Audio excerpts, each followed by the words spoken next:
Christina's trying to get on now. Okay. Okay. We are posting, should be there. It is now posted. All right. So good evening, everyone. Today is Sunday, November the 5th, 2023, and you are tuning in now to our voices, and we want to welcome you. I am going to be filling in as your host tonight. I am Derek Scott, and I'm going to go in the order of my screen as I show it now. I've got the author of From the Projects to the Boardroom, Mr. Bill Snow. Our media mogul extraordinaire, owner of WBQP Television, Mr. Vernon Watson, and all things Okaloosa and Florida Democratic Party, as well as the treasurer of the Democratic Black Caucus of Florida, Jill Lewis-Daggs. Welcome everyone, and good evening. Our other hosts will be joining us. Christina Force will be joining us, but at this time, I want to take a moment just to ask everybody to keep the McIntoshes in your prayers and your thoughts. For those who are not yet aware, Mrs. McIntosh, our wonderful co-host and brains behind our voices, suffered an aneurysm a little over a week ago, last Saturday night. So she is, thankfully, with prayers and thought, and Lord has his way, she is doing well. She is recovering in the hospital, but Mr. and Ms. McIntosh, of course, because of that, won't be able to join us for tonight. So we're going to ask everybody to keep them in your thoughts, your prayers, and keep them lifted up. And we expect and we declare a very speedy recovery and successful outcome. So keep them into your thoughts, and y'all are with us. How's it going, hosts? Well, all things considered, with our fearless leaders out tonight, as well as can be expected. I tell you, Brother Derek, like I was saying before we actually went live, when I got the word last Sunday morning, I went immediately to be by my brother's side. I tell you, the look on his face in the waiting room said it all, but I reassured him that she would be fine, and I was interceding and sending up timbers right in his presence, and he didn't know it. But I tell you, I was dumbfounded. I had just finished up my Sunday school class, and my pastor's wife said, "So did you hear about Miss Carol McIntosh?" And my eyes popped open, and she told me what had happened. And I immediately got on my phone and told Jared, "Look, man, I called when I heard."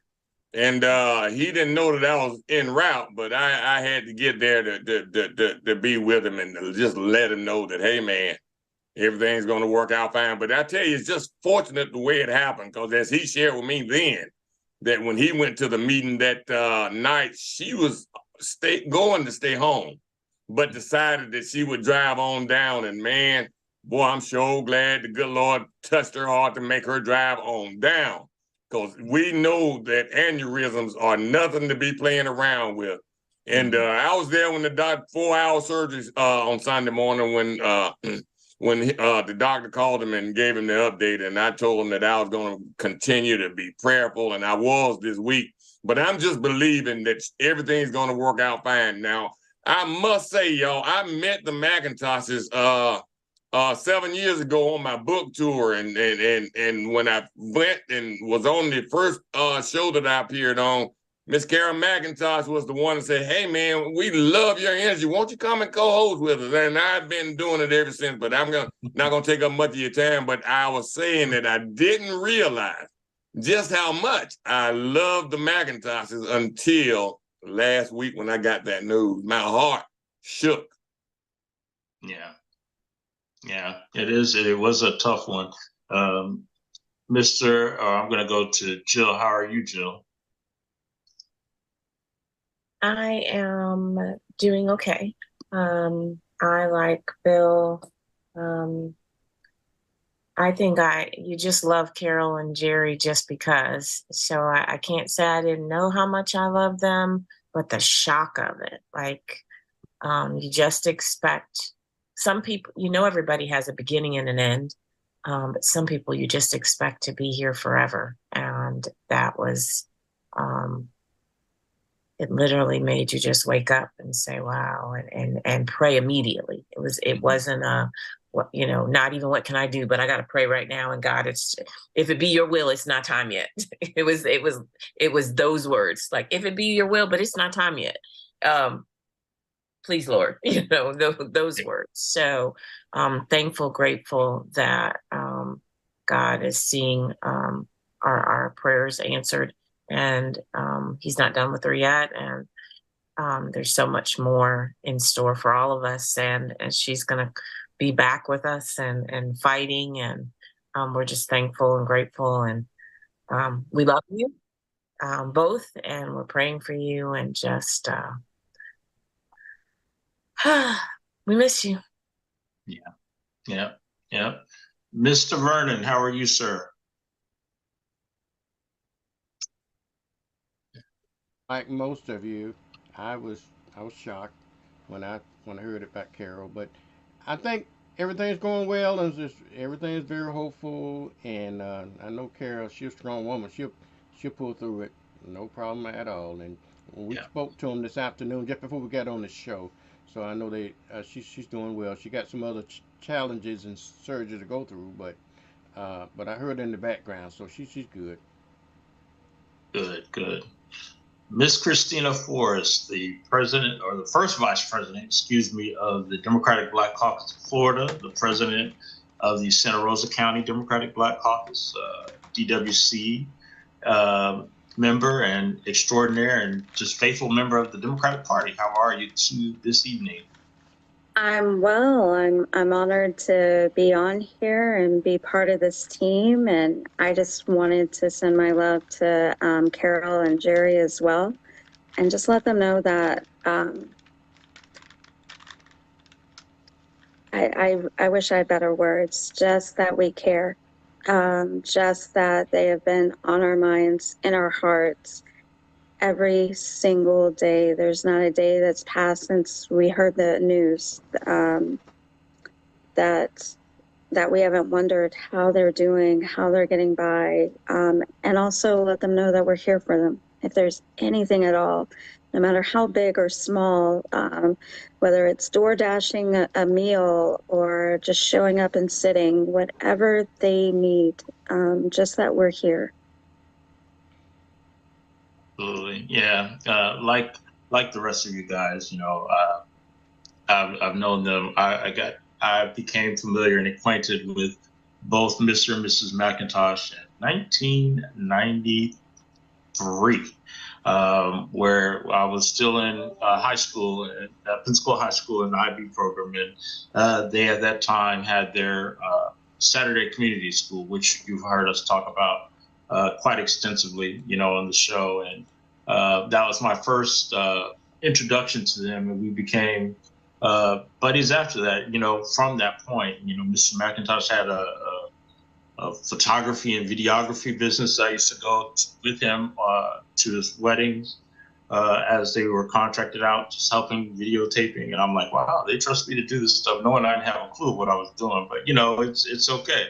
I don't think they had any complaints with their customers, but nonetheless, it was still, and we've just been in each other's lives for that length of time, and I consider them family, at this point in time. So I trust and know and believe that Miss Carol is going to be just fine. She's going to be back on the show and doing what she does and doing what she does best. And we just can't wait for her to return. So with that, just know that Mr. and Miss McIntosh, I know you're listening, you're in our prayers, we love you, and we anxiously await your return. So thank you for that. All right, as we move on into our agenda, we're gonna go through, I thought I saw somebody else join. Oh, Christina, she'll join, I guess, shortly with her camera in just a moment. And talk about, is there anything that anybody has that they want to let us know about? I'll start with you, Christina, going first. Is there anything, any topics that you want to let the viewing public know that we need to know about? So I did want to let everyone know that I am running for president for the DWC, the Democratic Women's Club in Santa Rosa County. So if there's any members listening, on November 27th at 6 p.m. at St. Augustine's Church, we'll be having an election. And I'm here to humbly ask for your support. I am doing this honestly as a kind of pro tem. My goal is just to make sure that the club stays open, that the doors do not shut, and that our county has more democratic spaces, not less. And so that's why I'm running. I am who I am, and I just wanted to put that out there. Also throughout Florida, there are several municipal elections that are going to be going on in 2 days. Some very critical ones if you live in Orange County, Osceola, Miami. So please make sure that you're registered to vote, double check your voting status, and don't miss some of these smaller elections. You know, not every election is a presidential election. Those that are Sometimes those elections that are smaller impact us greater. So all politics is local. So again, please go on your Supervisor of Elections website. Please double check to make sure that you're registered, that you have an ID that matches where you live, with a signature on it, and that you have everything squared away so that your voice is heard and that nobody can take it away from you. You literally are holding the future of Florida in your hands, and we need your help, and we need everybody to vote. So again, areas like Orlando, Osceola, Miami, there's a few more out there, but those are some of the big ones, and we need everybody out to vote November 7th. Thank you for that. Now, let me ask, because I know I've gotten, and maybe you can just help clear it up for those viewers who are in our immediate viewing area. So Escambia, Santa Rosa, Okaloosa, Walton. Do we, in fact, have any municipal elections that we're going to be looking for, that people should be looking for ballots or going to go vote for this upcoming? So not that I am aware of. There's nothing going on in the Panhandle that I'm aware of. Again, municipal elections are often small town elections. There may be something I'm not aware of, but no, there's at least not anything big and not anything in one of the larger towns that I am aware of. I can always be wrong. I'm speaking mainly for Santa Rosa County because that's where I live. But for the Panhandle, I'm not aware of anything, and there's nothing that's come out through Equal Ground that I've seen, or Swing Left, or some of the other groups that I follow that mentioned anything in our immediate viewing area, in the Escambia, Santa Rosa, Okaloosa area. That doesn't mean there's not one. You can always go to your Supervisor of Elections website and double check. But again, it's just nothing on my radar. Yeah, I know Escambia doesn't have any. I'm quite sure Okaloosa doesn't have any as well, correct? Is that right? For Okaloosa?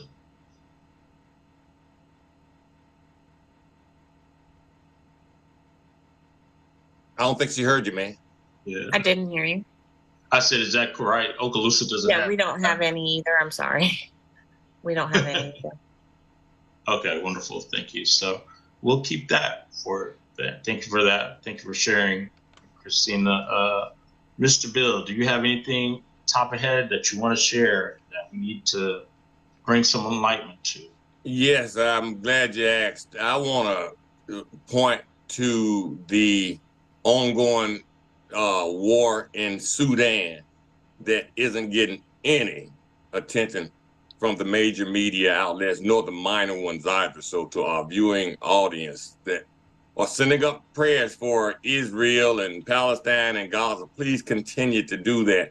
But Sudan needs our prayers as well. You got the Sudanese armed forces and the rapid support forces over there warring. I mean, you've got 4,000 to 10,000 people that have been killed, 6,000 to 12,000 injured, and 4.5 million displaced, and not a peek from the major media outlets nor the minor ones. It's only on channels like this that you're going to be reminded to keep our people lifted up in prayer. I mean, I know war is inevitable, but it's the mainstream media that I am calling out. And it's a travesty, the lack of acknowledgement of our lives, man. But until we call them out and make mention of it, it's going to continue of being more the same. But I just wanted our audience to know worldwide, and with this show, with all the places Vern sends this out to, please be mindful of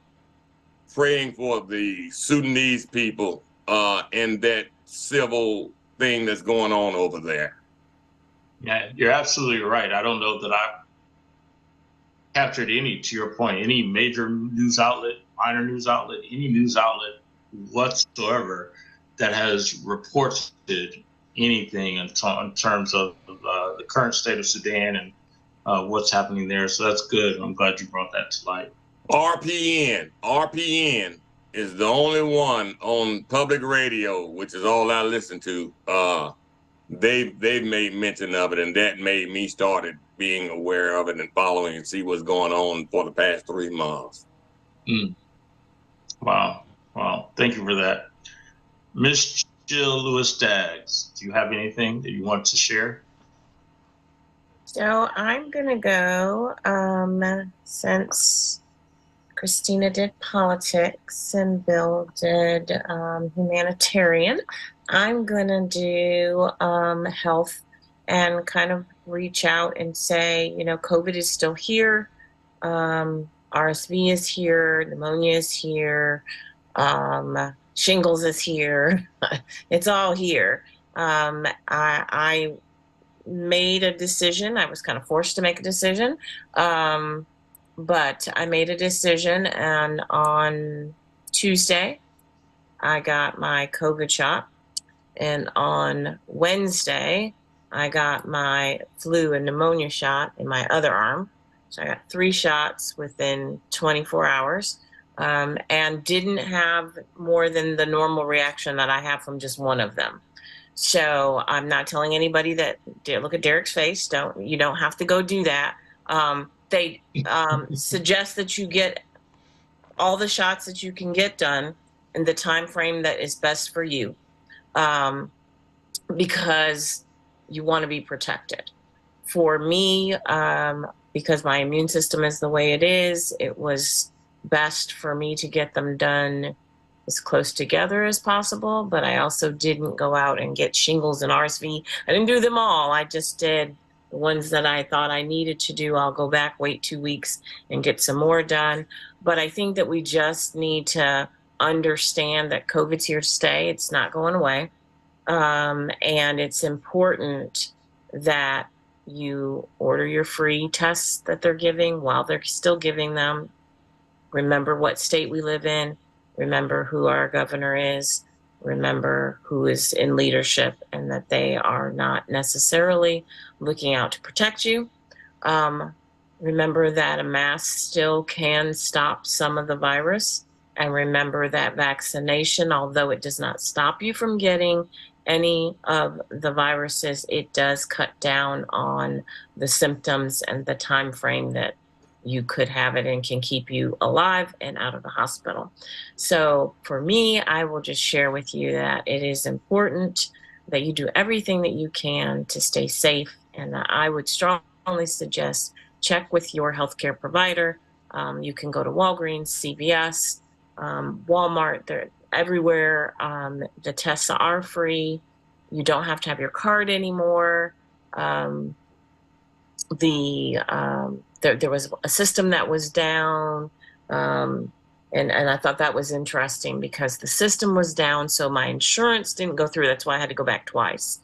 But if they didn't know I had insurance, you could get it done for free and you didn't have to have anything. But because they knew I had insurance, they couldn't do it. And I was like, really? I always have to come back out to get it the next day. But at least we know that it's there for everybody. It's available. So we have no excuse except for the fact that we have to make the time to get it done. And so I just strongly urge everybody, to take the time to do what's right and to keep yourself, your family, and others safe. Thank you for that. It's important to note, just because you said that too, that, well, two things. Pneumonia, I know you mentioned you got the pneumonia shot. It's not an annual shot, unlike the flu vaccine, and hopefully the COVID vaccine we'll get to. This is one, I think you do that every 5 years, correct? I believe 4 or 5 years. I'm almost positive. Did they tell you when you're? I will look it up as we're talking. I'm not sure. I just know Yeah. that it's time for me to get mine, but I'll look while we're talking. Yeah, but even with that, as to Jill's point, she made a comment that we have to pay attention to, particularly for those of us who are in our viewing audience who live within the confines of the state of Florida. You have to pay attention and know what is available to you.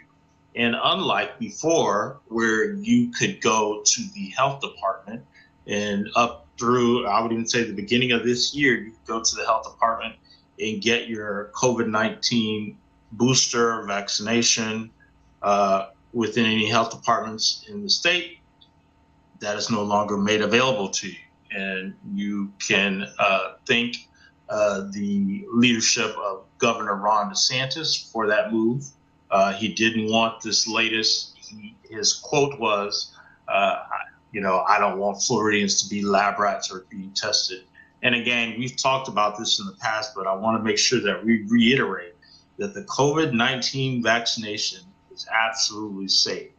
There is now, like any other drug, there might be instances that someone might have an adverse effect or an adverse instance that may happen to them, but that is specific to that person.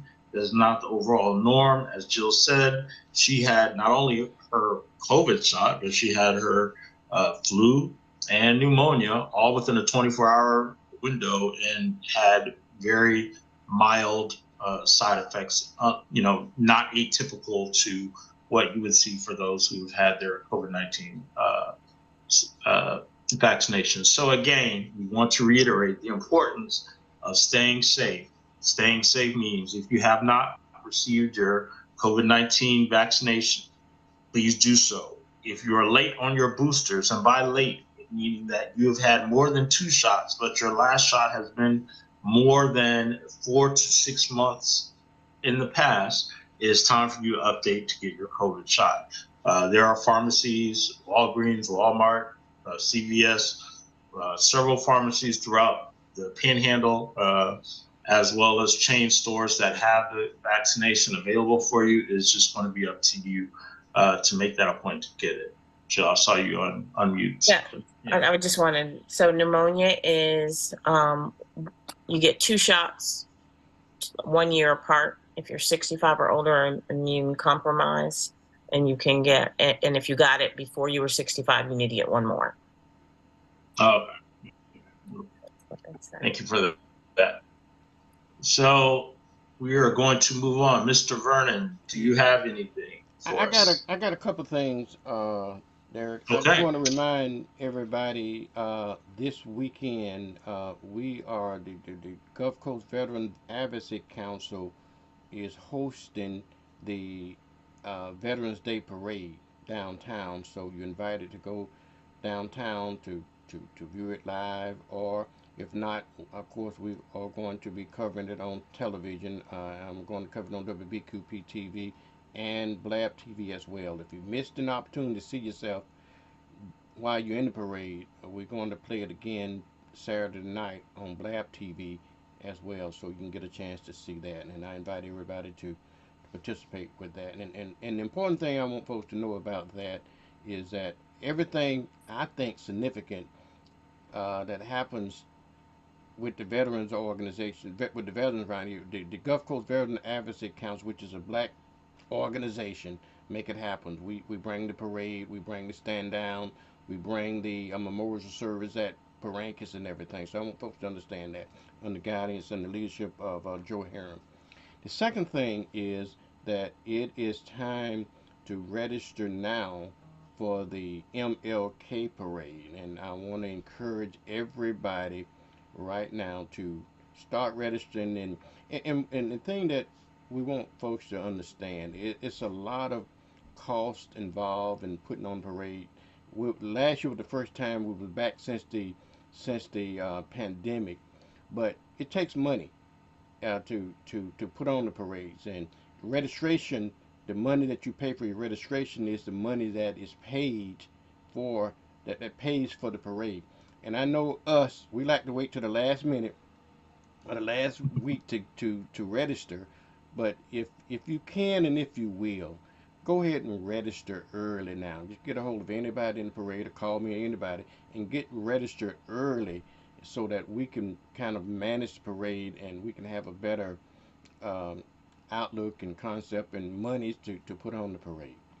Now the third thing that my national issue that I want to bring up on a national issue that I was looking at uh, either CNN or MSNBC, and they was showing this poll in these battleground states comparing Biden with Trump in every category. Every category, Trump was outpacing Biden. I just don't understand that. We're gonna maybe we get time to talk about that a little bit later on, but people better take this seriously.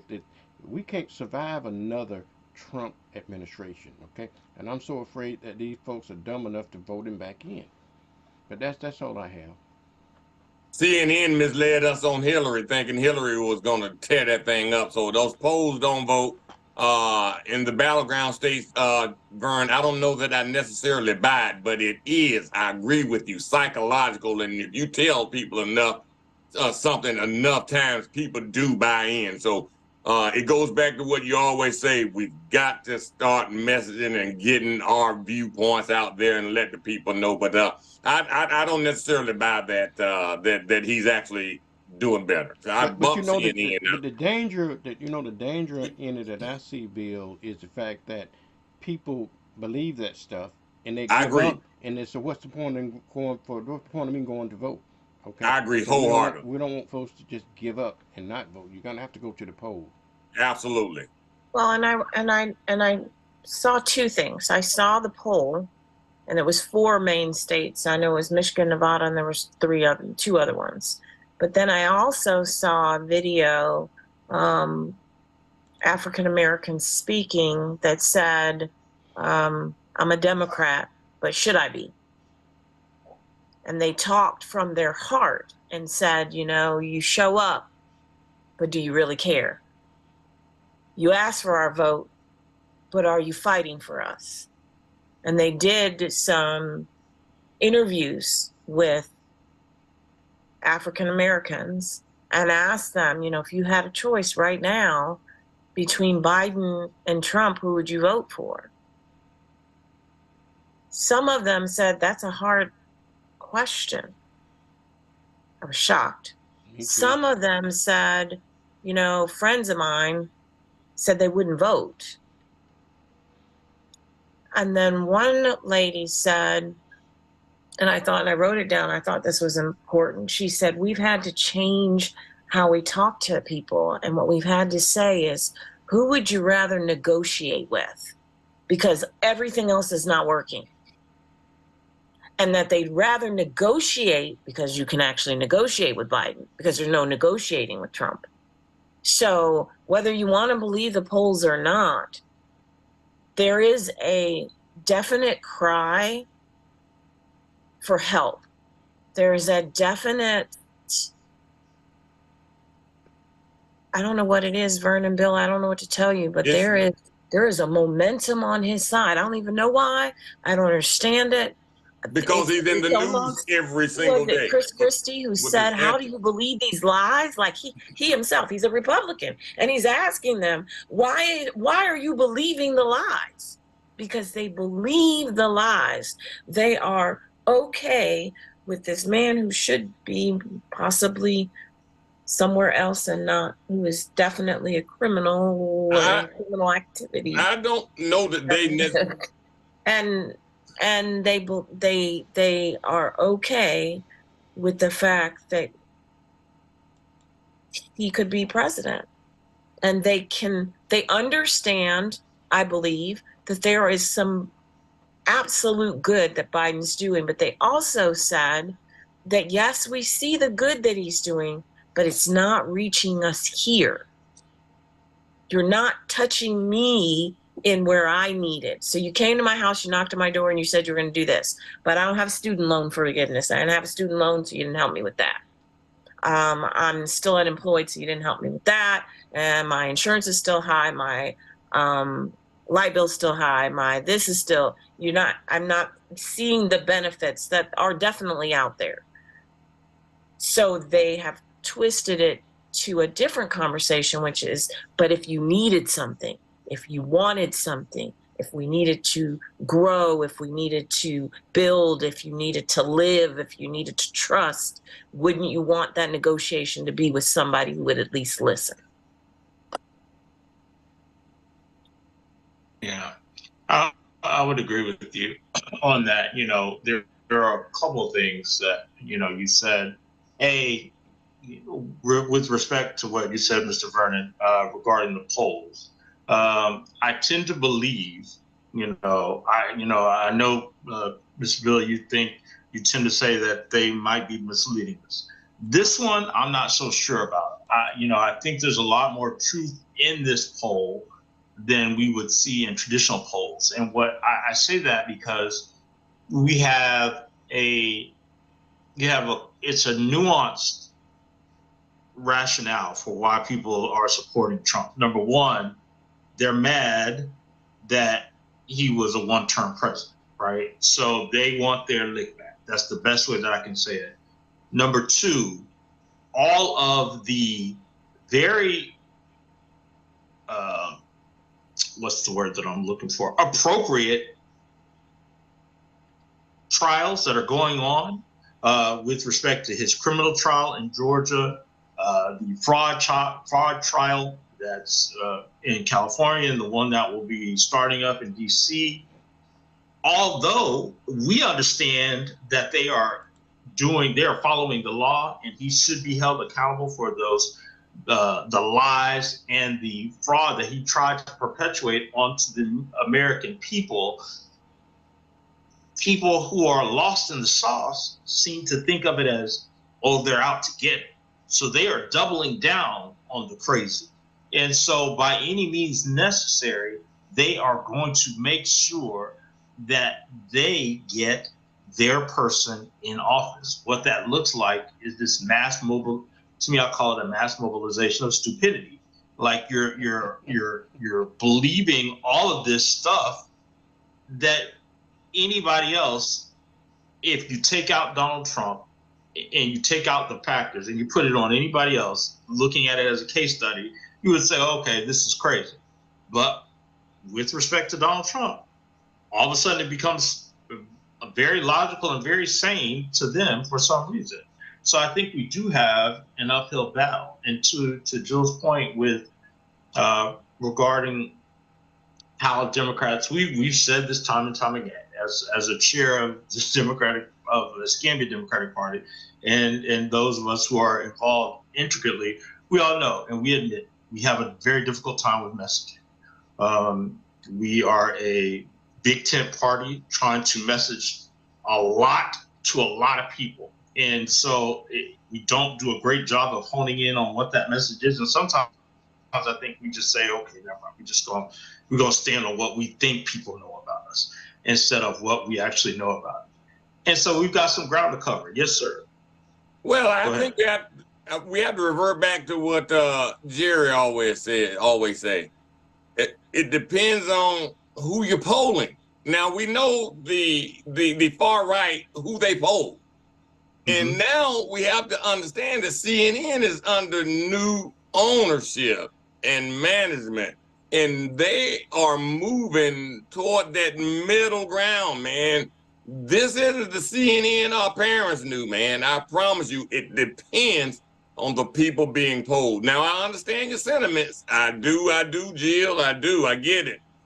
When you got people that speak the way those people speak. But to me, some people just need somebody to blame for all of their ills. I mean, for as long as this country has been, and the Republicans, we're now Democrats, has been, what has really trickled down to us? I mean, to the common man, as far as just my light bill or my power bill. Everybody knows that charity doesn't make it to the ghetto. I mean, it's nothing new, but our party is the party that, if you are going to survive, are going to give you a level footing. It is not those other guys that love that guy. I don't know that they so much believe him as much as they just know he can't stand these S-hole countries and you and I. That's the lure with this circus that he puts on every day on TV in his face. Y'all just subliminally hearing and seeing and this guy everywhere would automatically make your numbers go up, I think. Well, so two things. The first thing is, they did say, I'd never vote Republican. That was the way she started. She said, I would never vote Republican. Maybe they need a new party. That's how she started. Okay. So that it's not that they're going to vote Republican. And remember, I said that the other side was they're not going to vote. Yeah, which is just as catastrophic. That's voting. Jerry says that's right. Voting just the same. Yeah, same thing, but catastrophic. And then I would just go back to what Derek was saying. Go back to, and I think, Bill, you agreed with me when we brought this up. If you remember when Hillary was running and they played after the fact, the video where the people were called and they did all that polling, and those people said, yeah, you guys called. We said we were voting for Hillary because we didn't want you to call anymore. They lied. That's right. Now they're telling the truth, Bill. They're not lying. They lied, so we got a lie. But now I think they're telling the truth, so you're getting the truth. So I just be mindful that they're not lying. I'm not saying what we're doing, but they're not lying. Those people that are saying they're voting for Trump are going to vote for Trump. You're not just going to walk out and be like, oh, I'm going to vote for Trump and not vote for him. So if you're saying you're voting for Trump, you're going to vote for Trump. We've got to figure out, how do we not our base? Because the base is going to the Democratic base is going, that's what it is. It's the base. It votes. We're not saying that we don't need our base. We absolutely need our base to vote. But the question is, how do you get to those who are not NPAs or independents or cold Dems that are before said, hey, you didn't really care about me. I'm not sure I want to vote. The people that are on the fence, or even Republicans are looking at this saying, oh my gosh, this is freaking crazy. What do I do? It's those people. How do we change their minds enough for them to say, how do we get them to what you just said, Bill, which is, this is the party. And I don't even care if they want to say party. I don't need you to be a Dem. I just need you to vote for the person that's best for all of us. I would, if I could, and I can say this because I'm not a DC chair. I do a lot of work for Florida Democratic Party, but I'm not a DC chair. So I can say, I don't need you to be a Democrat. I don't need you to vote up and down the ticket. I need you to vote the ticket that is best for all of us. You will find that will be mostly Democratic, but that's not because it's Democratic because we're telling you to vote Democratic. It's because those are the people who are doing the things that represent all people, and that's different. And if we start talking like that, then I'm not asking you to choose a party. I'm asking you to choose people, to choose your humanity, to choose your children and our future. That's different. Yeah. Christina, you had something? I did. So I 100% agree with what Jill has just said. I would also add that there is a level of pain that is out there that we definitely have to acknowledge and hear. I think it was on full display, even in our most ardent Democratic supporters. You know, we were just down in Orlando, you know, for just last weekend for, you know, our events, our our state convention. And, you know, it was exciting. We got to see Democrats from all over the state. And I got to tell you, across the state, there was just so much pain, whether it was police brutality or whether it was the mass shooting that had just happened in Tampa or whatever it was. There were so many people dealing with so much pain. And these are folks who are ardent supporters, folks who are struggling just to make it to Orlando to come to the event. You know, there's a huge struggle there. And so if we don't acknowledge it, if we don't talk about it, if we don't speak to it, we are going to lose. And I think that's important, to meet people where they're at and go from there and talk about the issues. Talk not, like I said, I agree completely with what Jill said about not so much Democratic or Republican, but what makes them different? We are not all the same. We are not all on the same page. There is a reason why the majority of us here feel the way that we do, and I think we need to be able to articulate it. Even if we can't articulate it for the party, we can articulate it for ourselves and what we believe and why we vote the way we vote, to make it personal. We all have a sphere of influence. So speaking about those things, talking about why the election is so consequential, why it's so important to vote, and make it personal, others will be able to relate to us. And I think that's huge. I also want to say, you know, talking about the state convention, that the Florida chair of the Democratic Party is coming to the Panhandle. You can go on Mobilize, if you type in Mobilize, and look at the Take Back Florida statewide tour.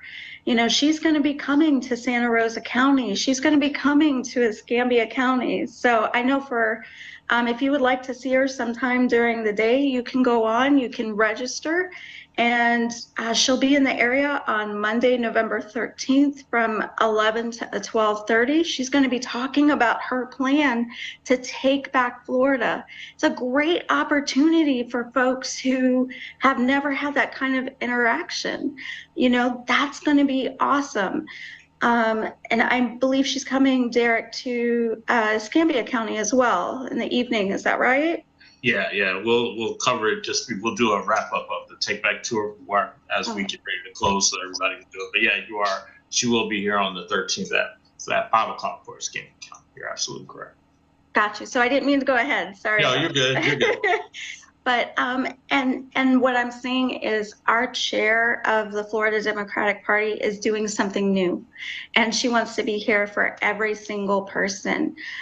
She is taking a new approach, different from any other chair we've ever had in the past. And she's coming here. She's letting us know in advance that she's coming here. She wants to hear from you. She also wants you to hear from her and what her plans are and what she's been doing.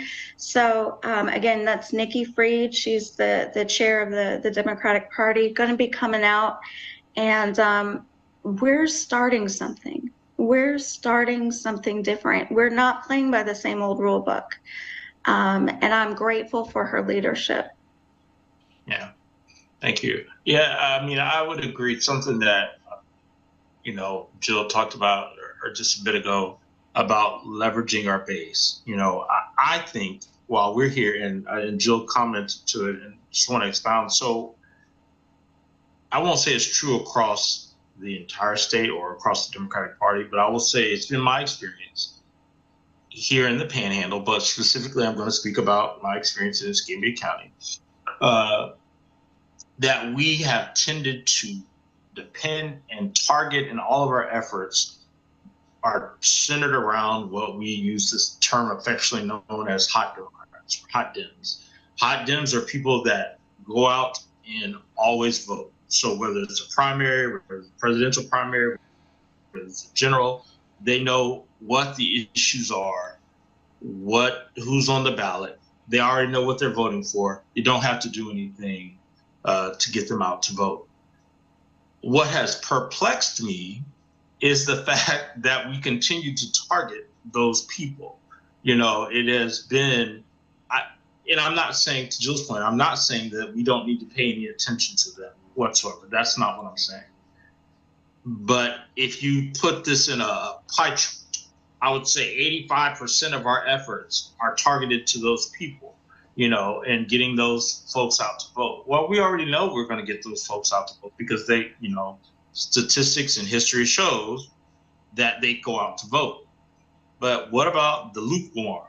What about the cold Dems? What about those people who have gone inactive or gone off the voting rolls because they have not voted in the last 2 election cycles? What about those folks? What about, to Jill's point, what about MPAs? Now, as a chair, I am very clear, and I will say it, that not only do we need Democratic votes, but we need votes from people who are non-party affiliated, as well as Republican votes. So the strategy that we're taking here, particularly in Escambia County, is to reach out to those cold Dems, to reach out to the lukewarm Dems, to reach out to those who have traditionally either been overlooked or disenfranchised or taken for granted, I'll say, and those people that we have not ever targeted. And I think that's the approach that we have to take, whether we're targeting those folks, whether we're including MPAs, whether we're also including convertible Republicans in that strategy to get them to see the light. My question to all of you guys are, what role do you think the issues at hand play in our ability to reach the masses? And by issues at hand, I mean the attack and the affront of Black history, the book bans, the assault on women's reproductive rights, the assault on LGBTQ rights, and the ramp up of anti-Semitism and Islamophobia in the nation and also in the state. How do you see those issues factoring into our ability to mobilize people that we have not reached? And what do you think the plan of action should be? And how do we reach those people? So I'm probably going to say something different than what Christina would say. So I'm going to go first. Christina, I'm sure, is going to have a fabulous answer. However, this is what I'm going to say. She's going to have a fabulous answer. Not that mine's not going to be good, but here's what I'm going to say, because I always look at things differently sometimes. I think all of those are issues that will penetrate some people. But there are people that none of that is going to be what their issue is. So until and unless we are finding out what their issues are, so especially if you're going to a cold Dem, so a cold Dem, for everybody, that would be someone who hasn't voted in a very long time, or that you registered to vote and they registered because you said, oh, it's time to register to vote. Let's register to vote. And then they went home and said, but I'm not leaving my house. I'm not going to go vote. I just registered because you said it was important for me to register, or because I was at an event and everybody else was doing it. Sometimes it takes more than how do I say this? So let's just use a women's right to choose. Mm-hmm. That was an issue that the Florida Democratic Party put at the forefront at the last election. And they were absolutely sure that that was going to be what was going to make everybody get out there. And unfortunately, although it made a lot of people get out there, it was not the one thing that pushed everybody over the edge. There are people out there that have a different way that they look at choice, even though, biblically speaking, we were given choice. We've always been given choice. So I believe that we should always be given choice. I'm just saying. And then whatever choice you make, let them make that choice and let the higher being decide whether that choice was the right choice or not. I sidebar, sorry. I, sometimes we try to tell you what your issue should be. And I think that if we take those issues that you just said and we go to somebody who's a cold Dem or an NPA or a Republican,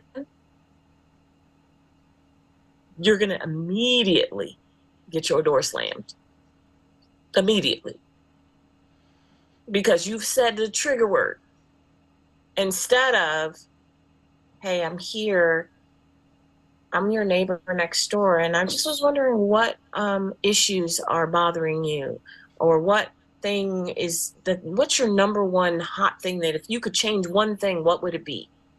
Obviously, if they say, I want to have Trump be the president, you know, to say, well, that's a very interesting topic. I'll talk to you later. And you go to the next door.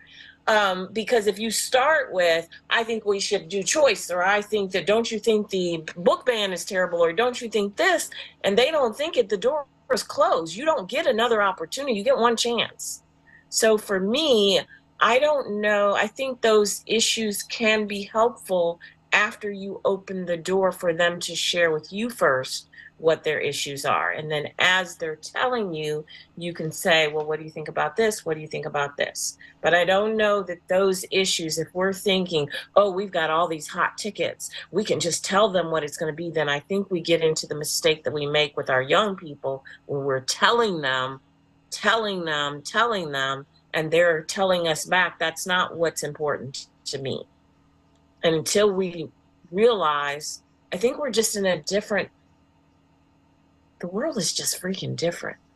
Think about everything. Like, if for just a moment, we could just look at the way the world is right now. Just think about all the stuff that's going on. The wars, the death, the illnesses. It's different. It's like living in the biblical times. This is crazy. We can't do things like we used to do things. Everybody has their own issue. Everybody has their own drama. Everybody has their own situation. I think we have to meet them, as Christina just said, exactly where they are, and listen first. And Jill, then, before you get to Christina, I just want to interject this really quickly, if you will. I think one of the problems that we have is that we are not listening to the Trump voters. Okay, find out from those folks what is Trump saying or doing that we maybe should be doing. Okay, we don't need to not just dismiss him. Let's listen to him, because he's obviously saying something to them that is getting their attention, and obviously that we're not doing in the Democratic Party. So I would invite all conversations of that. We can only stand to learn. Yeah, if you're watching us out there, give us a call, Trump supporters. Let us know what he's saying that's making you feel the way you do. What's that number, Derek? Ooh, I don't know that we have one today. Well, no, we don't have one today because you just put them on speaker or something. Yeah. But yeah, if we, I can give us a number. Hang on one second. If you need to call in, please dial 904-206-8606. Again, that's 904-206-8606, and we'll be happy to chat with you. Thank you for that. Mr. Bill, do you have anything you want to add? No, I want to hear Jill's answer since Christina's answer, since Jill has set her up so wonderfully. So I would say always listen. I think that's personally, that is my biggest problem, especially when canvassing or going door to door. It's what I have to fight inside. I've got all this great information. I just want to blurt it all out and be like, don't you want to be like you? And it doesn't translate well. So listening is by far the best thing we can do. So with that, I do agree with. I also, and this is probably why I do have problems with younger people, including my own family members and my own child. One is I do believe a lot of voting comes down to economics. A lot of it. How you personally feel in your space, where you live, in your community. Is your community changing? Is it staying the same? Is it getting better? How are you when you go to the grocery store? I think those things matter. You know, the dollar's not going as far as it did. At Thanksgiving, Thanksgiving, some folks are going to be taking out, you know, emergency loans just to be able to have a Thanksgiving or a Friendsgiving type meal, or it's not going to look the way it did 10 and 15 years ago. And I think when we don't address that, however, that may not be that person's problem. And because I didn't listen and because I didn't lead with that, you know, that's where I myself get into trouble. But I think often we leave out the economics of the problem, because the economics of the problem, truthfully, is not the president. Truthfully, that's Congress. And so there's so many people in Congress, you know, that, you know, who's to blame? You know, we start playing this blame game. And whereas we have one person in the White House, tend to throw all the blame there. So that's where everything goes. So yes to all of that. And I would say we also need to change the narrative. You know, living here in the Florida Panhandle, we don't hear what Democrats do. We're only getting one side of the news. So I think that is a huge, huge, huge issue, that our story isn't being told. It's only on places like this where the Democratic message actually gets out, where we're talking about how Biden's infrastructure plan actually is making a difference here in our own area. I can speak for Santa Rosa County, you know, how the northern end of Santa Rosa County, that the broadband system is better and in place because of President Biden directly, even though DeSantis came down and took credit for it, that is directly due to the work that President Biden did. Those are the stories that are not getting told out. And then we have Republicans coming in front saying, hey, this is what we're doing. We're creating jobs, blah, blah, blah, blah, blah. But they're not telling you that came from the infrastructure bill that President Biden signed. You know, they're not telling you that's from this bill or that bill, or that's why we have money in our counties. You know, so us getting that information out, us changing the narrative, us making sure, and it's not about silencing anybody, but it's just making sure that the truth is getting out, and that's not what's happening. We're getting a warped, one-sided view that is not telling the whole story. And so that's what makes it hard, because what do folks do when they get in their cars? They turn on the radio. They're going to hear whatever radio station that news says. What do they do when they go home? You know, whether it's CNN or Fox or whatever, but what is the local news station saying? You know, they're obviously not saying Biden did this or Biden did that. They're saying, hey, Congressperson so-and-so is going to be out here talking about why we have, or Governor so-and-so is going to be out here talking about why we have broadband now in the north end of the county where we didn't before. And that's not being attributed or traced back to the hard work that Joe Biden has done and Vice President Kamala Harris has done. And that's a huge problem. Christina, I Yes. share your I actually share your sentiment. I think one of the issues, that the Democratic Party is probably overlooking too, is the impact of the young folks. I was shocked. I was actually, I heard you say a couple of shows ago about your kids. You saying you have an issue with your kids. So, you know what I did? I took the liberty of polling my children. I only have two. They're all under 30 and in the 30s. I was shocked. Biden was not their first choice. They wouldn't say for Trump, but they wasn't. I was shocked. I was so mad. I was more mad than shocked, I guess, anything else. But I didn't take the time to try to find out, which I am going to do, to find out why is this, okay? And I think that's symptomatic of probably what we're going to have to do in the Democratic Party is because I think this election going to rely upon those young people, these young voters, and we're going to have to understand what their needs are, and what their wants are, and so that we can reach that group. I since I talked to my children, I talked to several other people in their 30s. To my amazement, they wasn't on Biden's train. I'm scared. I'm really scared that I think they would say I would sit out before I would vote for either one of those old cronies or something like that. So I think I believe that the Democratic Party would need to really take a page out of Barack Obama's playbook when he ran in and when he was running in 2008 or 2007, and he got to the young people. He was young, and they know how to communicate with each other, and and he came out of nowhere, ended up being a two-term president. Okay, because he reached those people. I don't think the Democratic Party, and mainly because of the leadership, and maybe because of Joe Biden, we got these old fogies now trying. We're not reaching the young. We're not reaching where we need to be reaching, and I think they need to reassess what they need to do. That's fair. And to your point, what we absolutely cannot afford in this upcoming election, the one thing that I think will be detrimental, disastrous, whatever adjective you'd like to term,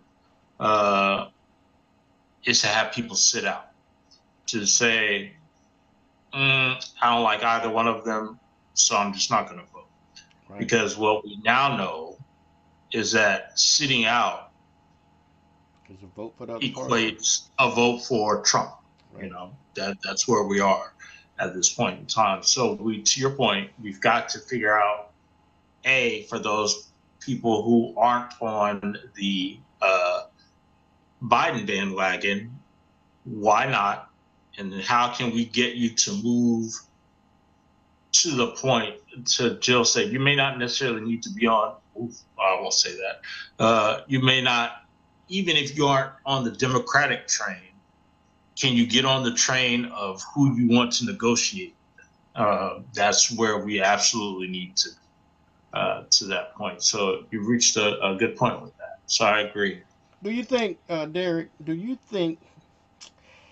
it is an issue? Biden, my man, don't get me wrong. I love Biden, but I'm so afraid that his age is going to be a vital factor in this thing. And if you think about it, he just mentally, I mean, physically, you look at him aesthetically, he's just not playing that part. Young folks see old folks, anybody over 30 is decrepit, okay? And anybody over 80 is just going to forget it. So I think that's going to be a major concern. If maybe we can sell them on Kamala. Kamala's a little more closer to their age than Biden is. But I think age is one of Biden's, one of his biggest concerns, because folks just look at him and he just don't play that energetic part that they look for. And and I know in the presidency, you look at Barack Obama when he came in, okay, and look how young he looked, and then look how much he aged in those 8 years, okay. Think about it for a minute, and that's a lot to say. That's a lot to say about that. So, and I hear your point. I certainly don't think that marketing President Joe Biden by putting him in sunglasses and putting him in convertibles is absolutely going to do anything at this point in time. I'm just saying, I see it all the time, and I hate to see that. I'm like, that doesn't make him any more youthful than what he is. But okay, whatever. I give you an E for effort, I guess. So I get it, but I also realize, and in listening, that the alternative, who at this point is Donald Trump, cognitively doesn't seem to be better than Joe Biden. Exactly. When you look at, but one difference, the one difference though, there one difference. He's a lot more energetic, even though he's just as decrepit, in my opinion. But he's a lot more energetic. He's appeared to be. Appearance is everything. Okay. But Vernon, he lives in his own world of lies. You would be know. too if you lived in your own world.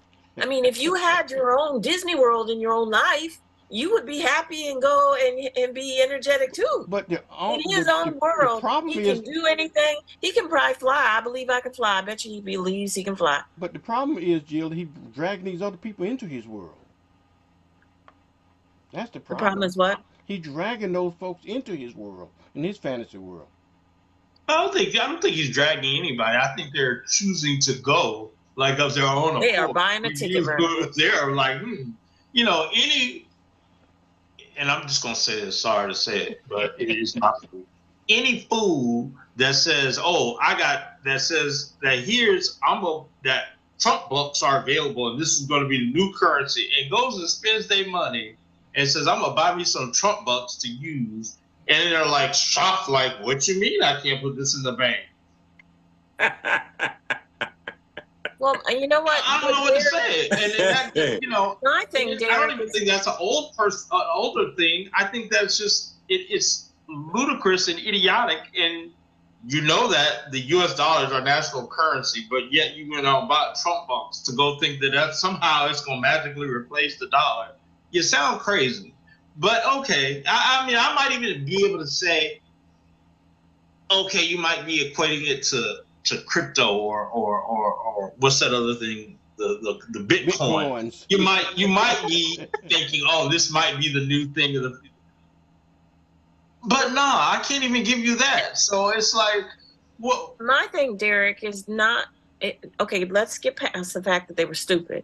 But then they were stupid and they were forgiving. Like then they were like, but okay, yeah, you took my money and I lost it, and I still am behind you. I love you. I still love you. It's the extra. It's the okay. I bought into it. You stole my money.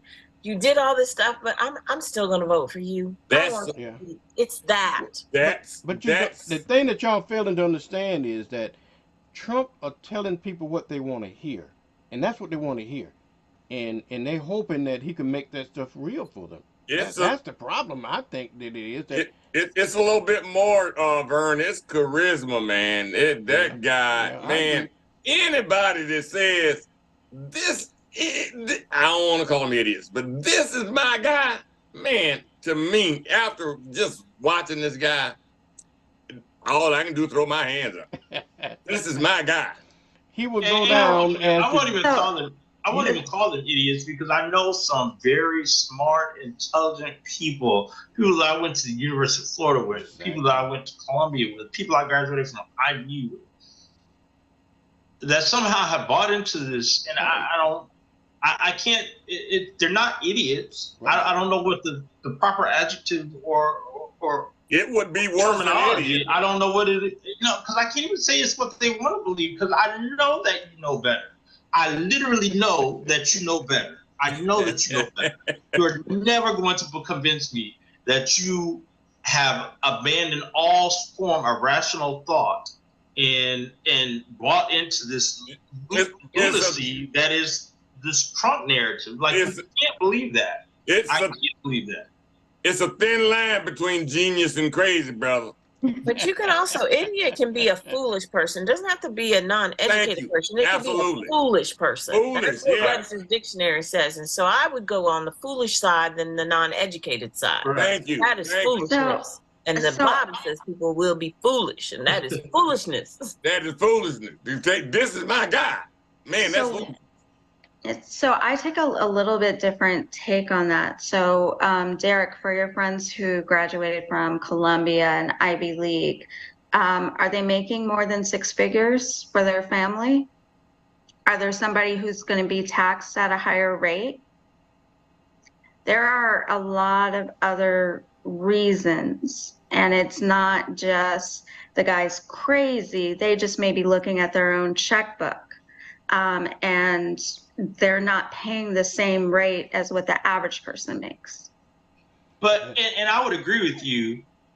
And I think I tend to look at that as more of a conservative or Republican ideology, and not necessarily this Trump narrative.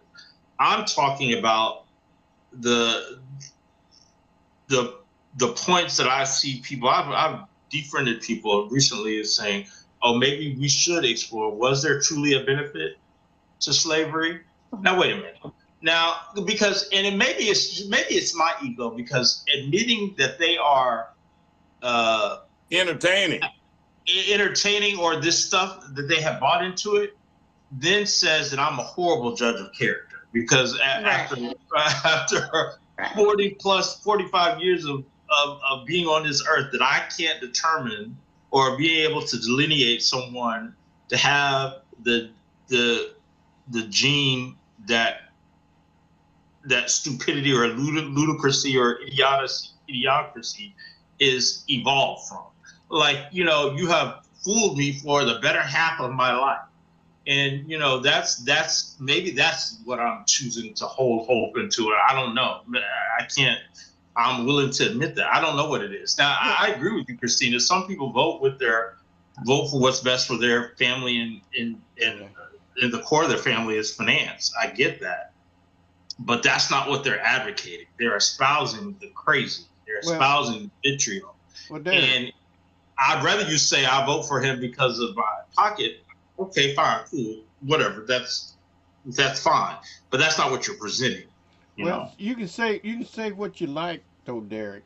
There are something about Trump that they love. Okay, if you look at, I'm talking about very smart people. You're not talking about idiots. You're talking about very smart people. Look at the carnage all around Trump. Okay, and the people that went to jail, all the number of people that went to jail, everybody that Trump touches, it goes from sugar to shit. Okay, to being very polite about it. Okay, but yet they can see it all around them, but that don't stop them. So you got to give the old boy credit for something.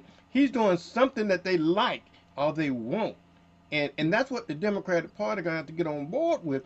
They're gonna have to get in contact, in tune, if you will, with their constituency to see what is Trump offering that we're not offering. Obviously, we're not doing something of all the things that he's done, all the carnage that he got, all the baggage that he has, and they still want him.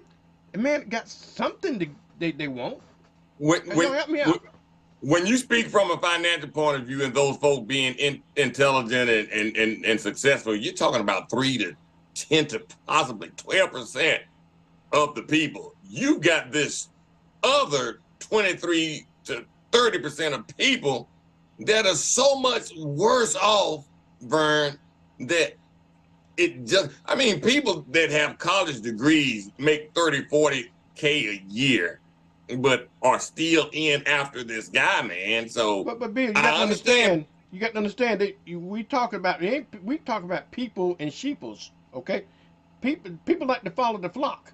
Okay, they ain't people, they sheeples. Yeah. And so they do what they see the top is doing. So classism, I guess. Right. Yes.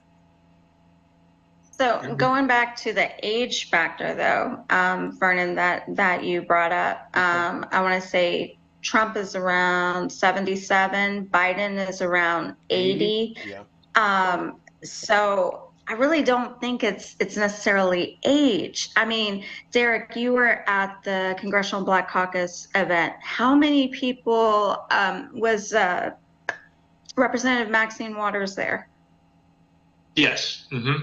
Was everything around her totally full and crazy and a lot of excitement? It was, and to your point, she's 85. Yeah, but Auntie Maxine is all there though. Auntie Maxine is all there. So, but can I just say, okay, so I'm gonna say this, and y'all don't hate me, but if you took your son and my son and the 20 and 30-year-olds and put them in front of Auntie Maxine, they would be still saying she's 85 years old. So if we look at college, they would be saying she's 85 years old. She's not even 80, Mom. She's 85. So hear me out, though. If we go on to, you and I've been on college campuses and talked to young folks and talked to folks who are voting. A lot of them were excited about Bernie Sanders. How old is he? You know what I'm saying? Like truly, truly excited about Bernie Sanders.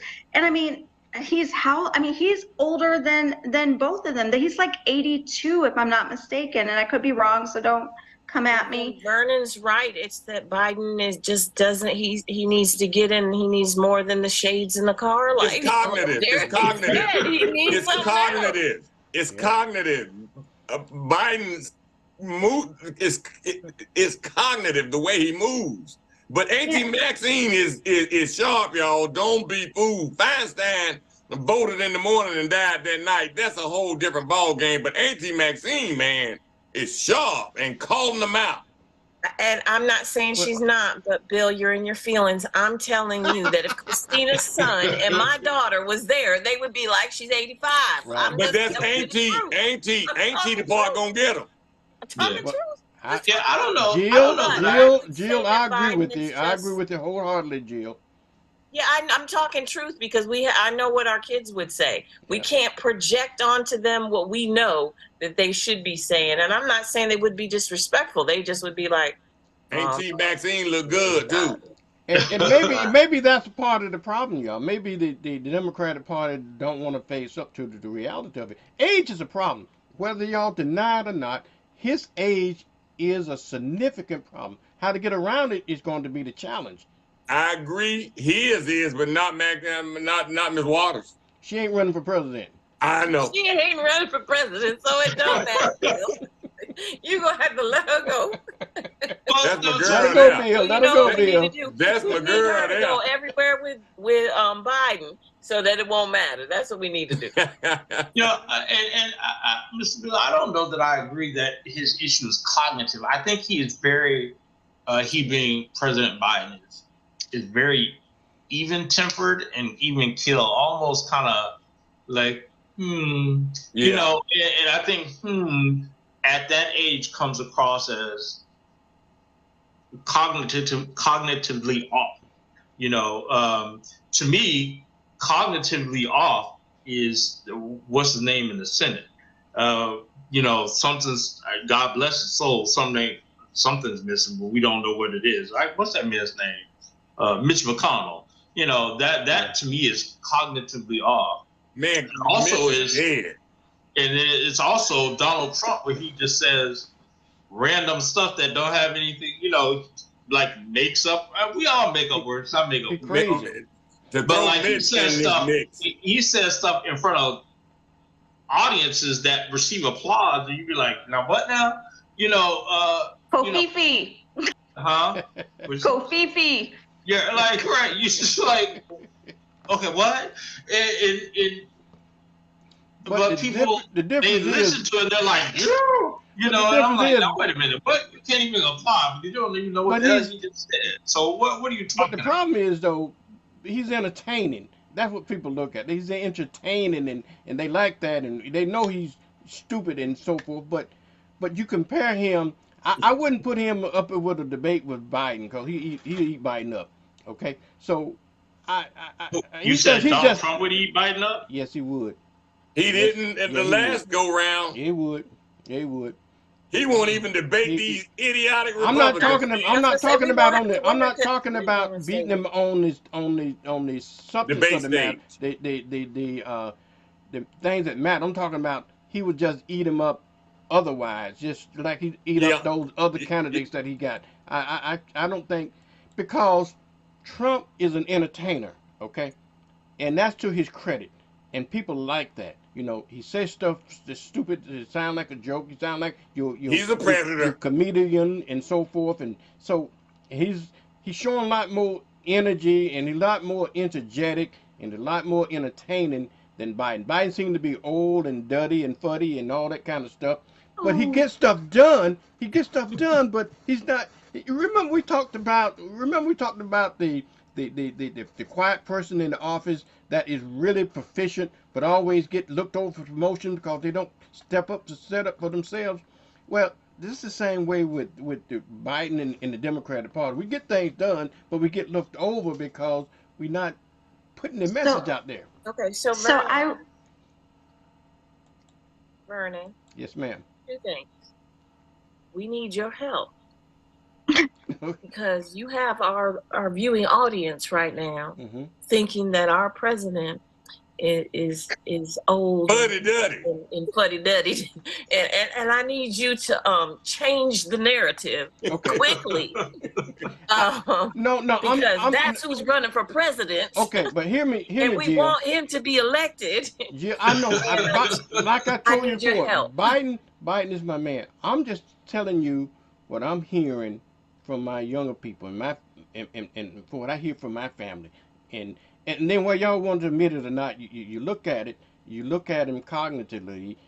You know, parents is everything.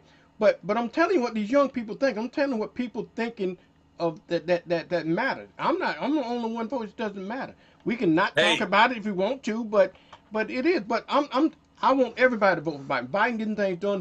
He's my main man. Pro Joe. Old Joe. Let's get for Joe. Pro Joe. Pro Joe. Pro Joe. Hey, Lord's blessed now Diane you know on the our difference Facebook between Americans and the Japanese. The Japanese see age as more, you know what I'm saying? Experience and stuff like that. You got a lot more experience that way. So, but in America, we tend to focus on younger stuff. You know, you can you can be the best employee in the world. When you get retirement age, they start pushing you out to hire somebody brand new that hasn't got no experience. That's just the way our society works. Hey, Lois Bless Pruitt on our live Facebook stream says you all are hurting my feelings talking about President Biden. I apologize. I agree with Lois. Thank you, Miss Lois. All right, he's sorry. He's sorry, everybody. Can I interject for just a quick second? I do want to point out that for the last few years, for the last 2 years, we've had a sense of normalcy with our presidency, and that actually feels different because we've been in chaos for so long. We don't have people going off on these rants. We don't have midnight tweets. We don't have any of that drama. We have, you know, the White House press releases regularly. We have normalcy.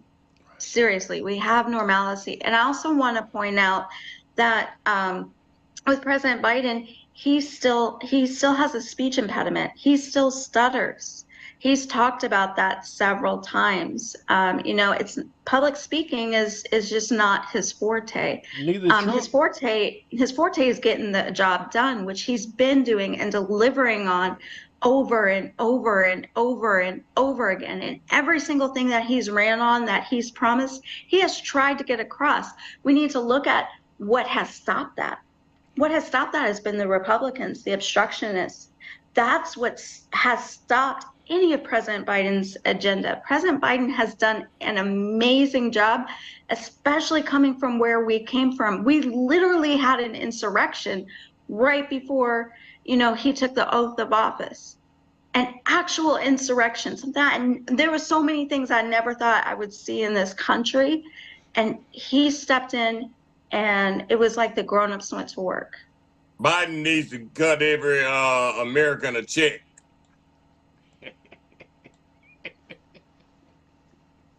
Wait, what? What? If you want that vote, man, if you want that vote, he got the power, doggone. We sending $100 billion away, and we ain't got no reparations. So just gut us a check, man. Can I say this? Can I say this? This is the truth.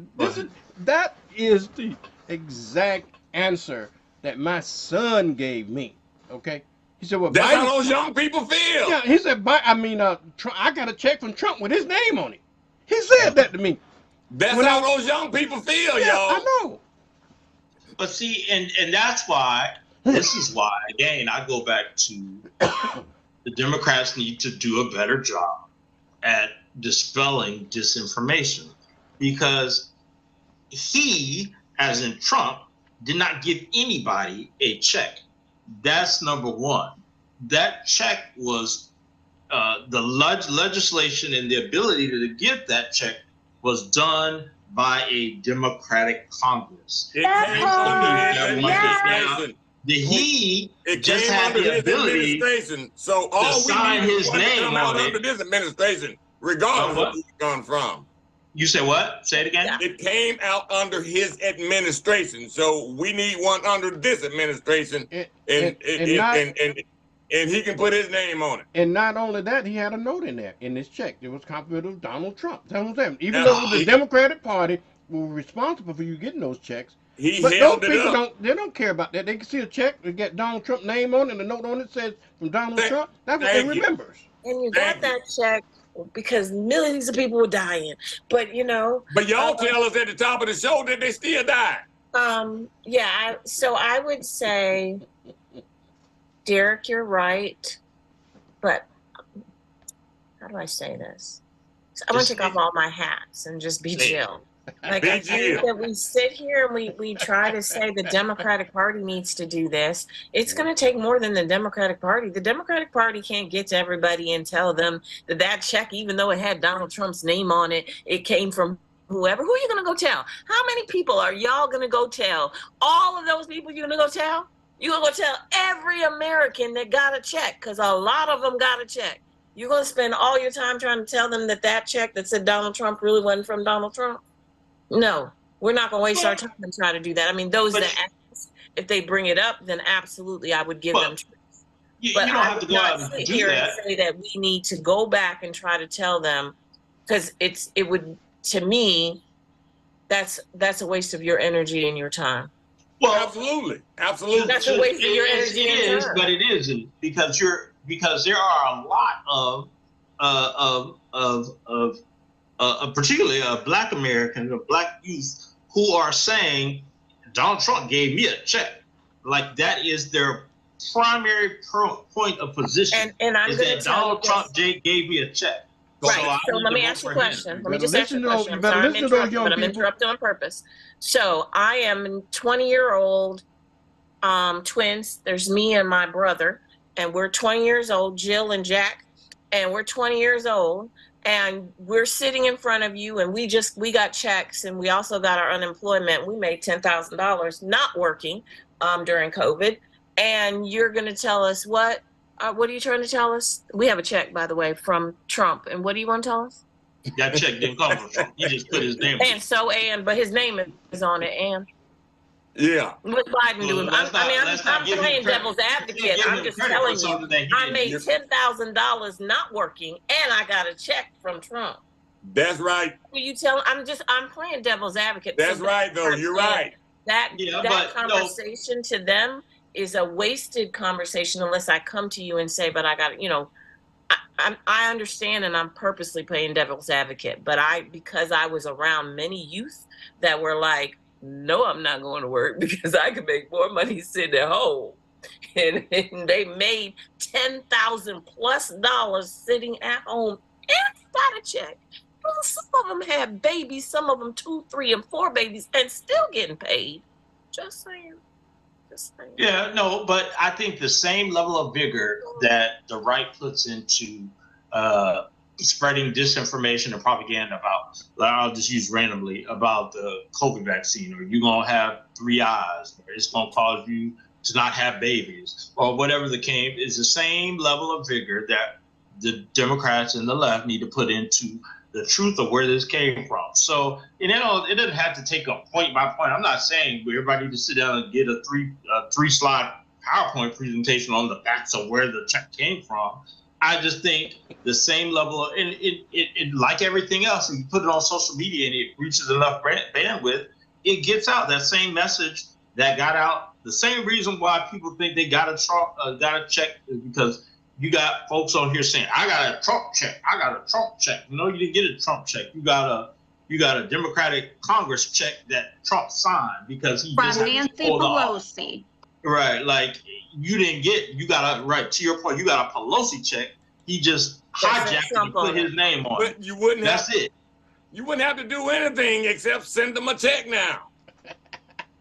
Well, but so what we sending people checks for? Because it'll get the vote.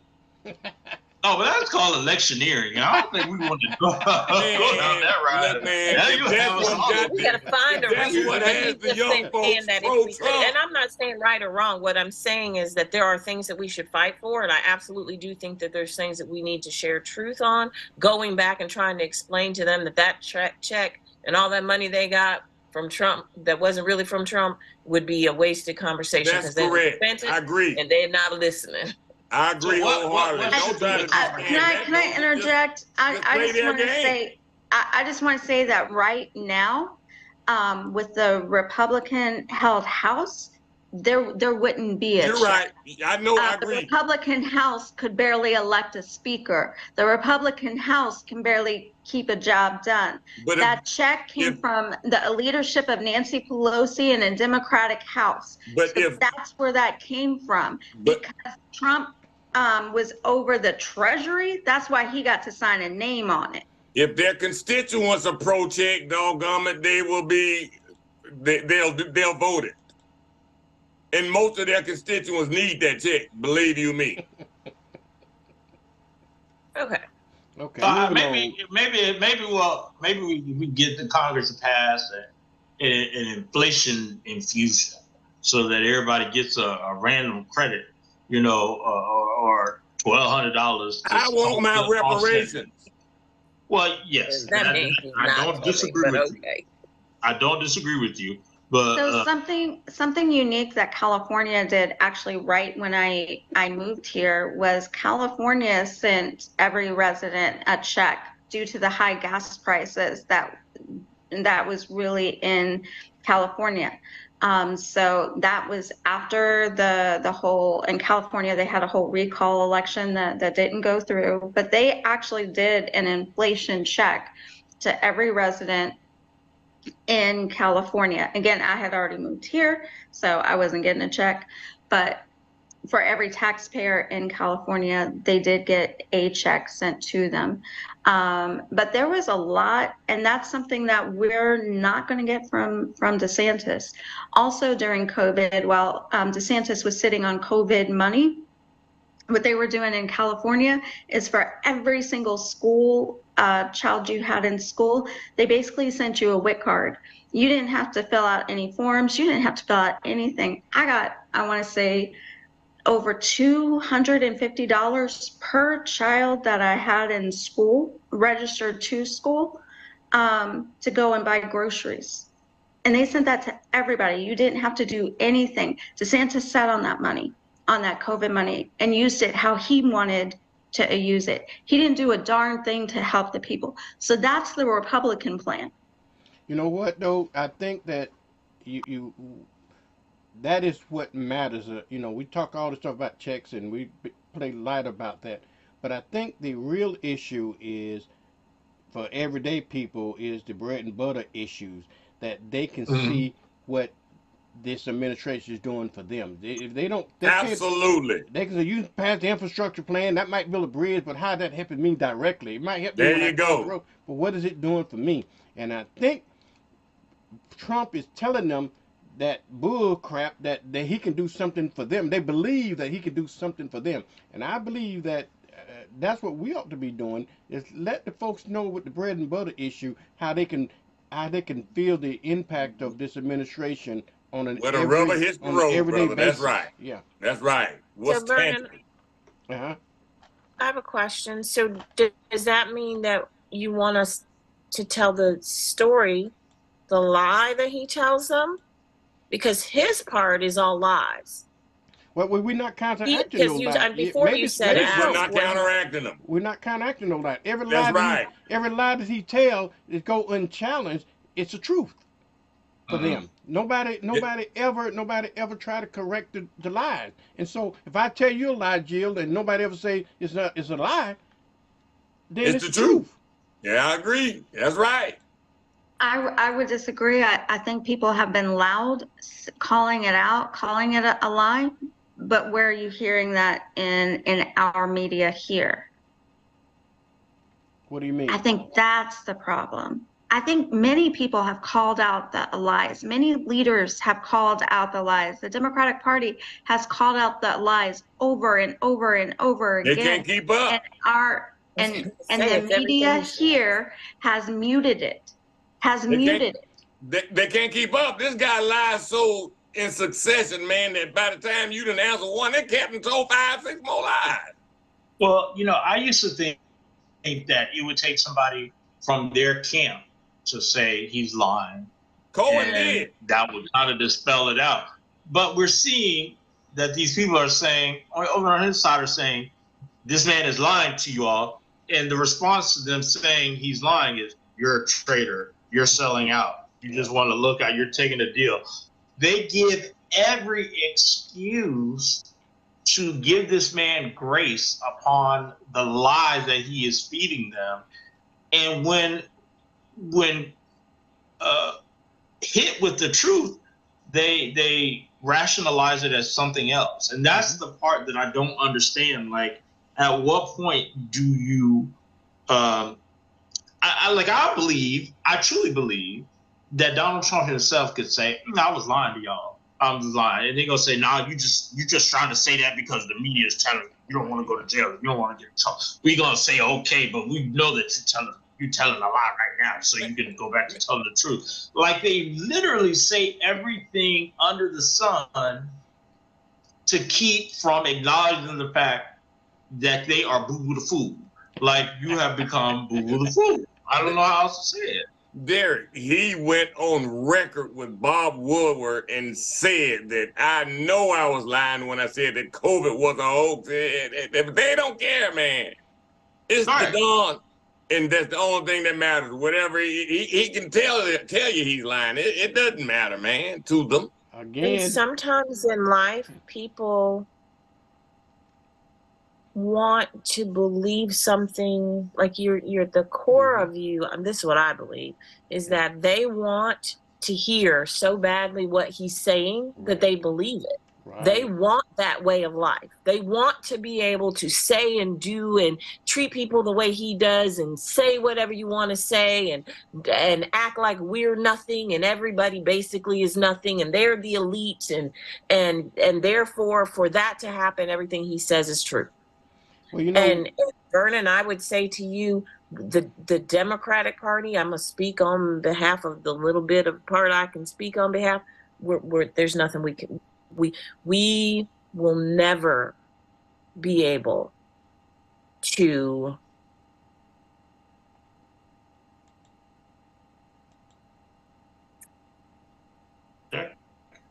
She froze. Yeah, no, I'm frozen because I don't want to say we can't. Not that we can't. Like, what do you do to somebody who literally is just spewing what you want to hear? That's not who we are. So you're asking us to be what we're not so that you can feel comfortable? That's not who we are. Now, we are the Big Ten. We represent everybody. But we're not the Big Ten representing everybody because we want you to feel comfortable. We don't just make stuff up because it sounds good.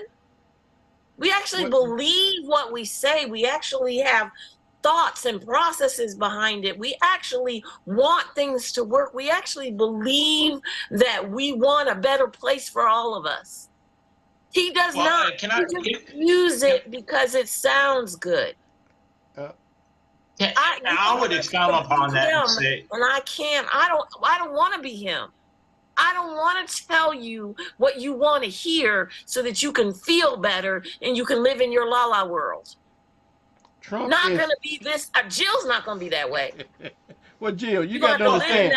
You got to understand human behavior, though. Okay, Trump is like that guy that courting his girl, playing this girl. Okay, he's telling her everything that he wants her to know, and she believing it. He's selling her a dream. He's selling her that kind of. He's a pimp. He's up straight up pimp, and he's telling these lies and telling them what they want to hear, and they buying it wholesale. Okay.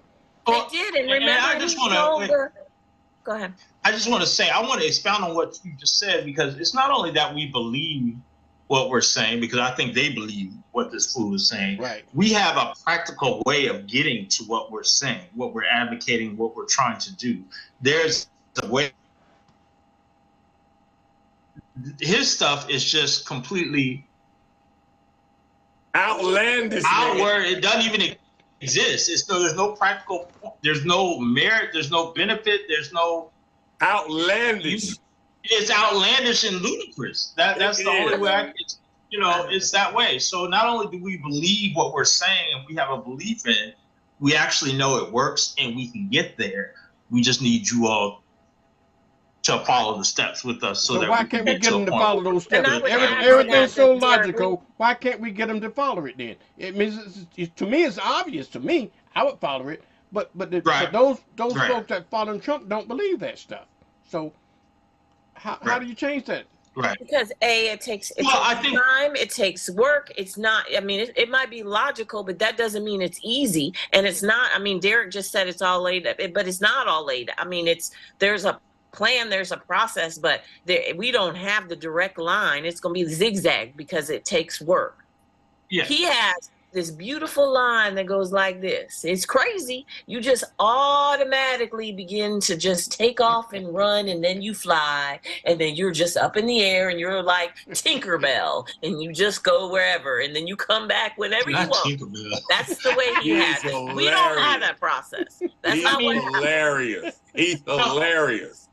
No, but I mean, to the point, when I say that we have a plan, no, I don't think it's an immediate, like step A to step Z. We have to maneuver our way to get there to that point. But I don't know, to your point, Mr. Byrne, you asked how can we get them, is why don't they believe? Those people who have fallen under this cult-like trance weren't always like that. Now, I know that there are a good amount of people that were. But again, I go back to, there are people who used to have good sense and somehow have lost their sense. So I truly believe just because you lost your sense doesn't mean it's forever lost. You can get it back. We just need to figure out how you get it back, how they get it back. And I don't know what it takes for them to get it back. Because these people... Derek, it's no different. Yeah. This cult is no different from any other cult that you've seen in the world, okay? The only way you can get those folks out of this cult is they got to get removed from the situation, and then they'll begin to see the light. But as long as they're under the Jim Jones spell, they're going to drink that Kool-Aid. Right. Well, in deprogramming, yes, I agree with you. There's a path out. So can I interject? Part of the reason why President Joe Biden won in the last election was because there were dissatisfied Republicans who stood up. I am really grateful for groups like the Lincoln Project. I am really grateful for military Democrats like Vote Vets. That's one of my favorite organizations. And I'm grateful for some of the faith-based churches that would typically lean Republican that said, nah, we're not doing this. What scares me are those churches that follow him blindly, as if he is some sort of savior. They scare me. They literally give me chills. Because we don't have that in any faith group that I'm fully aware of. So those that are following him blindly, no matter what he does. Now there are those who are following him blindly due to who he gets to appoint. On the Supreme Court, the judges, things like that. But those that follow him blindly just because that cult-ish behavior is terrifying to me, honestly terrifying. But I am so grateful, including the caller who called not too long ago, and she said she was a Republican, she's still a Republican, but she didn't vote for Trump. It's people like that who saw through. So I'm grateful for them, and we need them to come out again. Yeah, I think what will happen is that if Trump, which will get the nomination, I think you're going to see a lot of responsible. He's going to get it. He's going to get it. Even if he get jailed, he's going to get it, Bill. I know you're shaking your head, but But when he gets that nomination, I think the only saving grace that we have is those Republicans that knows better, like the Lincoln Project and all those folks that worked in his administration that knows what a disaster it is and how dangerous he is. I think once he get that nomination and voting against Biden, I think they might speak up and it might help turn the tide of things because they know we cannot, as a country and as a democracy, we cannot survive another 4 years of Trump administration because it's not going to be administration. It's just going to be a retribution tour for him. Try to get even and just make You're right. make the society as lawless as he can, and that's it. So I'm thinking I got a little more hope in the American people. I hope that they realize even the Democrats and the Independents, and then those Republicans that can see that see the light that's not under that cult. Maybe that will be the saving grace, Bill. Okay. I'd like to think also that the part of the reason why he lost in that last election was those debates. I think the tantrums, and you can tell he's just not that. People think this guy's so smart. I don't see it. He's an idiot. He's an idiot, man. But they think he's so smart. But I think that those debates, man, especially the first two where he carried on like a little child, spoiled child, and tried to out-talk and just, I think that played a major role. However, I've got to push back. I've said it and I stand by it, and I'm not talking about the fact that he's under all of these indictments. That guy will not be the Republican. He will not get the nomination for president of the United States. I stand by that. I hope you're right. So, Bill, who do you think will? I'm not sure which one of those other six will. I promise you, Nikki Haley's rising in the polls. I know that clown here from Florida will not. Hey, Bill. But it will not be that guy. Bill, that give him more of a concern. If he doesn't win the nomination, I'm really concerned about Biden. Then I'll be honest with you. Well, we know where we are. I think we be pretty secure in the next 4 years of a Biden-Harris administration. Now, we're comfortable with where we are, and the country's headed in the right direction. So I don't. The Republicans can't elect a House Speaker. I mean, man, it's pure chaos over there, man. And it reflects in everything they do and say. But the Democrats are on a steady cruise doing things for the American people. Biden is still fighting for the student forgiveness. I mean, the infrastructure, all of what this administration is, all they got to do is talk their accomplishments, man. They're not doing that. But I think because it's a money thing, the closer we get to the election, then those dollars will start to being spent, and we'll see an upward tick. But I refuse, after I thought that Hillary was a shoo-in 6 months leading up to that election, and at 10 o'clock, 11 o'clock, when Pennsylvania went that way, I just went to bed, man. But yeah. I blame Jim Comey for that. Huh? I blame Jim Comey for that. The election. Yeah, they did 10 days before the election. That did hurt, yeah. But man. But even after that, though, she was the projected. If you listen to the polls, anyway. So let me just ask, and then I want to. This tonight has gone by very quickly. I want to make sure I'm clear on what you just said. So you're saying, absent or irrespective of the indictments, the fraud case, which is now safe to call Donald Trump a liar because he's been proven, they found him guilty of fraud. So fraud is, you're a liar. Yes.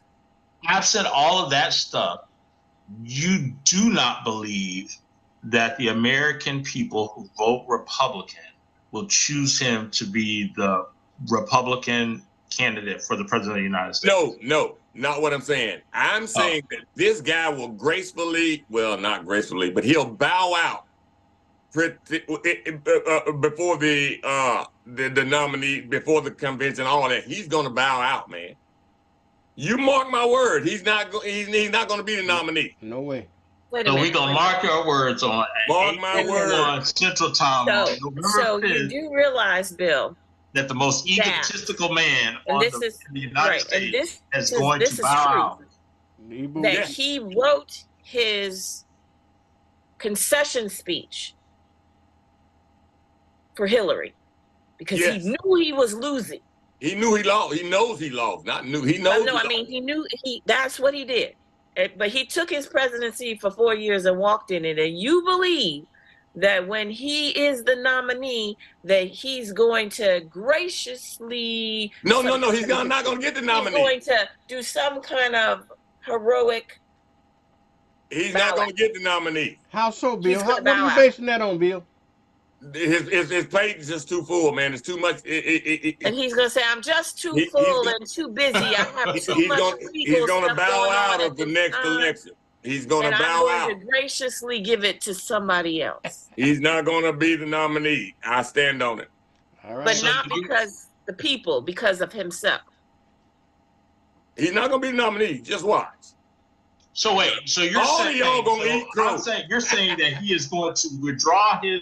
All of y'all going to eat crow, and God, leave that doggone bill was right. I'll be glad to. I'll You be mark glad my word now. I'm glad to have a plate of crow, but I think Yeah. you're wrong. Mark my word. So he's going. So I just want to be clear on what I'm hearing. You're saying that he is going to withdraw his candidacy prior He's to gonna say, it's going to be a press presidential conference. primary. It's going to be a press conference, and he's going to go before the American people in the world and say that he's withdrawing his bid for the Bill, presidency of the United States. Give us a wide. So- Hey, Bill, give us a wide shot because I got to see what you're drinking. We need a wide shot on you. So I just want to right. So I just want to say the presidential primary is in March.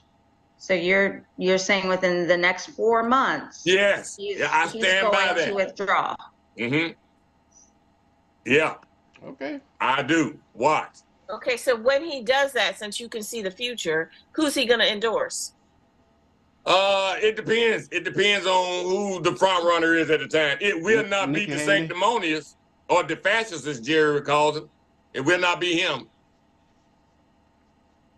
You know what? The Republicans don't have a legitimate candidate, y'all. We just have to face that. Nikki Because Haley the gonna front be runner is definitely not legitimate. But Bill. I'm telling you, Nikki Haley will be hard. It'll be gonna be a formidable competitor if she get the nomination. I'm telling you right now. I worry. I really he worry. says, I don't know whether Biden could beat Nikki Haley or not. He could probably beat Trump because Trump has a record. We know what he can't do and what he can do. But if Nikki Haley get it, then with the concept of being the first woman president, I really worry about her. I really do. well, we need to be planning to beat her then, because Trump will not be the nominee. Okay. You know, I'm going to close out this part of the conversation. And I'm just going to say, you know how I know we are going to be all right and things are going to be okay? And I'm just going to say this because in the comments, in the Facebook comments, as lively and as much as Ms. McIntosh should be resting and just listening to us, she is listening to us, and she told us not to forget the child tax credit. So I'm going to say that she is all right. She is doing all right because she told us don't forget the child tax credit. I'm going to say, Ms. McIntosh, we love you. We'll promise we're going to cover it next week when we get there. We have if you know, we had about 14 points that we had on topics of run a show today that we got through. We only got to 1 and 2, so we have a ton of stuff we still got to do. So with that, I wanted to devote the last 5 minutes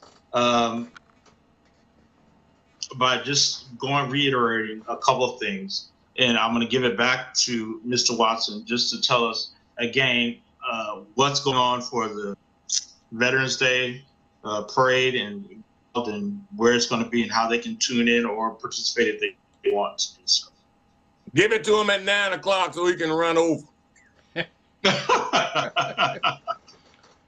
So, and with that, as to Christina's, I know we talked about it again, but just to reiterate, the chair of the Florida Democratic Party, Ms. Nikki Fried, you may know her as the FDP chair. You may know her as the former Commissioner of Agriculture and Consumer Goods and Services for here in the state of Florida. Some of us may know her as a fellow Gator, go Gators. But she will be in the Panhandle on Monday, November the 13th.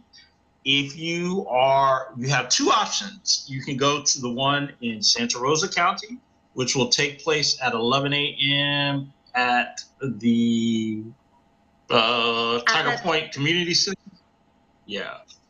I don't know the address, but Christina, do you know the address? I do. So it'll be, just as Derek said, at the Tiger Point Community Center. That's 1370 Tiger Park Lane in Gulf Breeze. And I've already put the link in the chat if you'd like, because we do want everybody to register on Mobilize. Yes, okay. Thank you. And again, if you aren't able to make the 11 o'clock, then she will be joining us here in Pensacola in Escambia County at 5 p.m. And that link also is in the chat. And that's going to be at the Ella Jordan African American History Museum, which is located at 423 North C Street here in Pensacola.